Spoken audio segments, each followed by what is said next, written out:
ምን እንደሚያገኙ በረካው ከሰው በታች ብሆን ዝንታለም ወድቄ ዳሩ ፈጣሪ አምላክ እንደ ሰው አይደለም ይህም በሱ ድጋፍ የጎደለኝ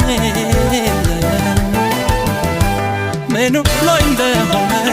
አልገባኝም ጥፋቴ ለማደግ ሞከርኩ እንደ ራስ እንደ ቤቴ ለምን ሰው እንዳስመስል ያስረኛል እንደደታ በቃ ራሴ ነኝ የሌለኝ ከየት ላምጣ ምኑ ላይ እንደሆነ አልገባኝም ጥፋቴ ለማደግ ሞከርኩ እንደ ራስ እንደ ቤቴ ለምን ሰው እንዳስመስል ያስረኛል እንደደታ በቃ ራሴ ነኝ የሌለኝ ከየት ላምጣ